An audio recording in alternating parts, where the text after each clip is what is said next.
জনতার এক সাগর রক্তের বিনিময়ে অর্জিত এই স্বাধীন বাংলাদেশে যদি 15ই আগস্টকে কেন্দ্র করে কোন নৈরাজ্য সৃষ্টির পায়তারা করা হয়, সারা বাংলাদেশে তাদেরকে প্রতিরোধ করা হবে, ইনশাআল্লাহ। বিগত দিনে যেভাবে আমরা রক্ত দিয়েছি পিলখানায়, যেভাবে আমরা রক্ত দিয়েছি শাপলা চত্বরে, যেভাবে আমরা রক্ত দিয়েছি মোদি বিরোধী আন্দোলনে হাটহাজারীতে, যেভাবে রক্ত দিয়েছি আমরা মোদি বিরোধী আন্দোলনে ব্রাহ্মণবাড়িয়ায়, ঠিক আগামী দিনে দেশের স্বাধীনতা রক্ষার জন্য, ইসলামের হেফাজতের জন্য যদি আবার রক্ত দেওয়ার প্রয়োজন হয়, স্বাধীনতার ঝান্ডা নিয়ে রক্ত দেওয়ার জন্য প্রস্তুত থাকবে কারা?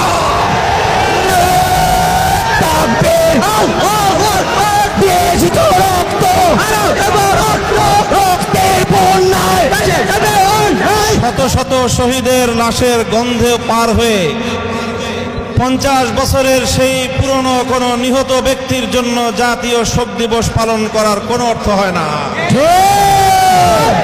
এজন্য 15ই আগস্ট শোক দিবস বাতিল ঘোষণা করে একটি ঐতিহাসিক সিদ্ধান্ত গ্রহণ করেছে। এজন্য আমি অন্তর্বর্তীকালীন সরকারকে ধন্যবাদ জানাই। আরেকটি বিষয় আমি দেশবাসীকে সতর্ক করতে চাই, হেফাজতে ইসলামের নেতা কর্মীদেরকে সতর্ক করতে চাই। ইতিমধ্যে আপনারা বিভিন্ন যোগাযোগ মাধ্যম, সামাজিক যোগাযোগ মাধ্যমে দেখেছেন পরাজিত শক্তির ফ্যাসিবাদী নেত্রী জালিম শাহী শেখ হাসিনা নরেন্দ্র মোদীর ঘরে বসে বাংলাদেশের অভ্যন্তরে 15ই আগস্টকে কেন্দ্র করে বিশৃঙ্খলা সৃষ্টি করবার জন্য তিনি উস্কানি দিচ্ছেন। বলতে চাই, আওয়ামী লীগের, যুবলীগের, ছাত্রলীগের যারা বিগত 15 বছর পর্যন্ত হাতুড়ি লীগের ভূমিকা পালন করেছেন, মনে রাখবেন এখন বাংলাদেশ আর সেই 16 বছরের ফ্যাসিবাদী পরাধীন বাংলাদেশ নয়।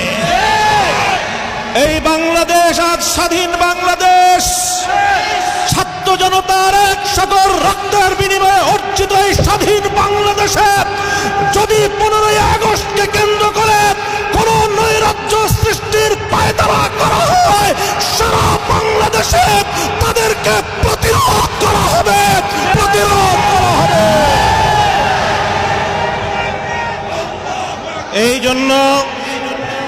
এই জন্য আমরা বৈষম্য বিরোধী ছাত্র আন্দোলনের নেতৃবৃন্দ, অন্তর্বর্তীকালীন সরকারের দায়িত্বশীলদের পাশাপাশি হেফাজতে ইসলামের নেতা কর্মীদেরকে আমি আহ্বান জানাতে চাই, আগামীকাল 15ই আগস্ট, 16ই আগস্ট এবং গোটা আগস্ট মাস জুড়ে আমাদেরকে সতর্ক থাকতে হবে।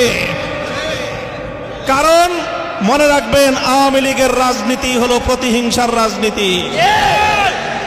1975 সালে 3.5 বছরের অপশাসনের যুগে শেখ মুজিবুর রহমান সাহেব নির্বিচারে দেশের 30,000 যুবককে হত্যা করেছিল। এদেশের বাকশাল কায়েম করার মধ্য দিয়ে মানুষের সকল অধিকারগুলো তিনি হরণ করেছিলেন। অধিকার হারা মানুষ তখন তারা ক্ষুব্ধ হয়ে ধানমন্ডির 32 নম্বর বাড়িতে অভ্যুত্থান পরিচালনা করেছিল। তখন এই শেখ হাসিনা ঘোষণা দিয়েছিল যে জাতি তার বাবাকে হত্যা করেছে তিনি সেই জাতির কাছ থেকে প্রতিশোধ গ্রহণ করবেন। বিগত 45 বছর ধরে শেখ হাসিনা প্রতিশোধের রাজনীতি করেছেন, প্রতিশোধ নিয়েছেন আমার বাংলার তাওহীদি জনতার বিরুদ্ধে, প্রতিশোধ নিয়েছেন বাংলার স্বাধীনতাকামী মুক্তিকামী জনতার বিরুদ্ধে, প্রতিশোধ নিয়েছেন বাংলাদেশের ছাত্র জনতার বিরুদ্ধে, প্রতিশোধ নিয়েছেন এদেশের হেফাজতে ইসলামের লক্ষ লক্ষ নিরপরাধ মানুষের বিরুদ্ধে। তিনি একজন খুনির নেশায় মাতাল, খুনের নেশায় মাতাল। আপনারা লক্ষ্য করে থাকবেন, যারা মাতাল হয়, মদখোর হয়, তারা সারাদিন যে যেখানে থাকে, দিন শেষে রাতের বেলায় সব মাতালগুলো একসাথে হয়ে মদ্যপান করে মাতলামি করে। বর্তমান পৃথিবীতে বড় বড় খুনের নেশায় মাতাল আছে। 1 নম্বর বিনিয়ামিন নেতানিয়াহু, 2 নম্বর ভারতের গুজরাটের কসাই নরেন্দ্র মোদী, 3 নম্বর বাংলাদেশের বিদায়ী ফ্যাসিবাদী শেখ হাসিনা। এই শেখ হাসিনা এখন গিয়ে খুনের নেশায় মাতাল হয়ে নরেন্দ্র মোদীর সাথে আখড়া করেছে। যদি সেখান থেকে বসে বাংলাদেশের স্বাধীনতার উপর কোনো হস্তক্ষেপ করার চেষ্টা করা হয়, তাহলে বাংলাদেশের মাটিতে ভারতীয় দূতাবাস থাকতে পারবে না। শেখ হাসিনার বিরুদ্ধে বাংলাদেশে বিভিন্ন থানায় আদালতে হত্যা মামলা দায়ের হয়েছে। আমি আহ্বান জানাতে চাই, খুনি হাসিনাকে ধরে এনে বিচারের কাঠগড়ায় দাঁড় করাতে হবে। প্রিয় সাথী ও বন্ধুগণ, বক্তব্য শেষ। ইনশাআল্লাহ বিগত দিনে যেভাবে আমরা রক্ত দিয়েছি পিলখানায়, যেভাবে আমরা রক্ত দিয়েছি শাপলা চত্বরে, যেভাবে আমরা রক্ত দিয়েছি মোদী বিরোধী আন্দোলনে হাটহাজারীতে, যেভাবে রক্ত দিয়েছি আমরা মোদী বিরোধী আন্দোলনে ব্রাহ্মণবাড়িয়ায়, ঠিক আগামী দিনে দেশের স্বাধীনতা রক্ষার জন্য, ইসলামের হেফাজতের জন্য যদি আবার রক্ত দেওয়ার প্রয়োজন হয়, স্বাধীনতার ঝান্ডা নিয়ে রক্ত দেওয়ার জন্য প্রস্তুত থাকবে কারা?